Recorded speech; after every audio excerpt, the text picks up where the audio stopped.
قدیم دنیا کے 7 عجائبات میں سے ایک ہینگنگ گارڈنز آف بیبیلون یعنی کہ بابل کے معلق باغات ہیں۔ یونانی مورخین کے مطابق بابل کے قابل دید مقامات میں سے ایک اس کے معلق باغات تھے، لیکن یہ معمہ حل نہیں ہو سکا کہ وہ کیسے بنائے گئے تھے اور ان کی دیکھ بھال کس طرح کی جاتی تھی۔ تاریخی حوالوں کے مطابق یہ باغات بادشاہ نبوکد نظر دوم نے اپنی ملکہ ایمیٹس کو خوش کرنے کے لیے بنوائے تھے، جو اپنے آبائی وطن کو بہت یاد کرتی تھی۔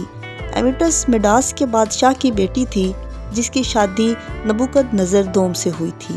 اس شادی کا مقصد 2 قوموں میں اتحاد کو قائم کرنا تھا۔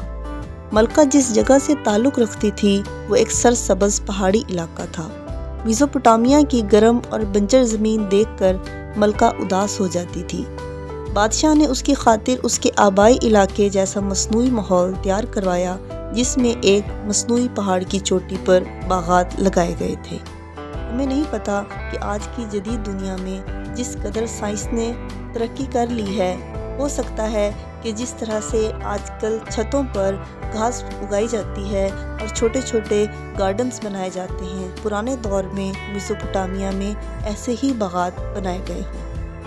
معلق باغات دنیائے قدیم کے 7 عجائبات میں سے ایک تھے، لیکن اب یقین سے کہنا مشکل ہے کہ وہ واقعی ہوا کرتے تھے۔ جس کسی نے بھی انہیں دیکھا اور ان کے بارے میں لکھا تھا، اس کے لیے واقعی وہ ایک عجوبہ تھے۔ معلق باغات کا مطلب شاید یہ نہیں کہ وہ رسوں اور تاروں سے لٹکے ہوئے تھے۔ یہ نام دیے جانے کی وجہ یونانی لفظ کریمسٹوس یا اطالوی لفظ پینسلس کا غلط ترجمہ تھا۔ اس کا اصل مطلب بالکنی یا چبوترے سے باہر کی طرف لٹکنا تھا۔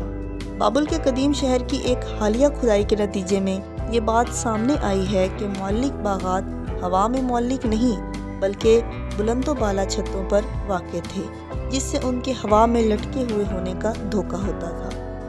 یہ بھی دیگر بہت سے رازوں کی طرح ایک راز ہے کہ پودوں کو چھتوں پر پانی کیسے دیا جاتا تھا، کیونکہ بابل صحرا کے درمیان واقع تھا۔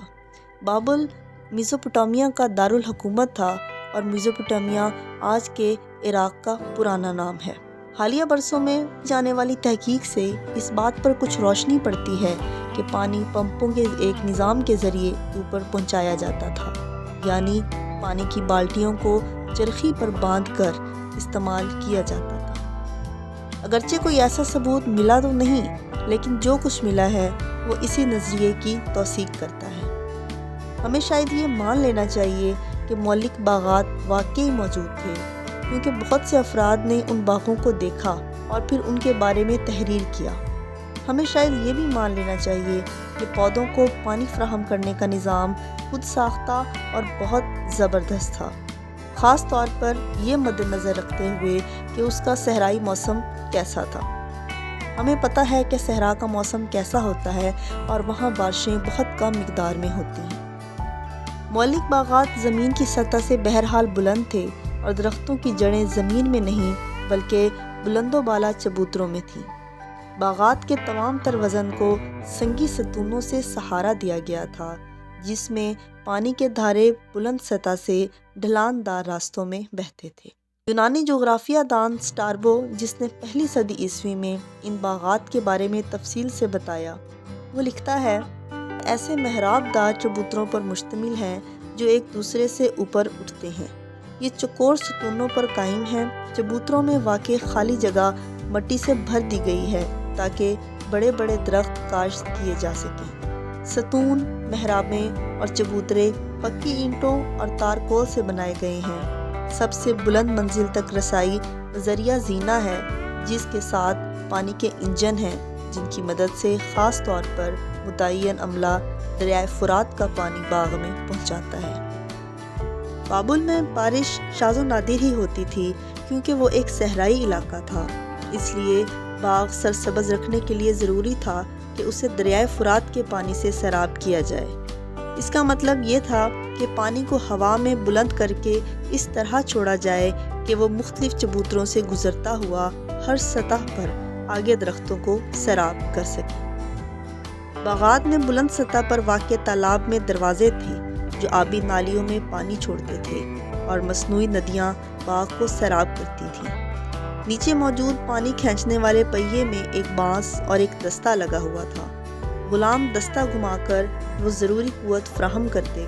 ڈیوڈورس سیکولس جو کہ ایک یونانی مورخ تھا، وہ لکھتا تھا کہ وہ سطح جس پر باغات تھے پتھر کے بڑے بڑے تراشیدہ ٹکڑوں پر مشتمل تھی، جسے تارکول اور نائلون سے ڈھک دیا گیا تھا۔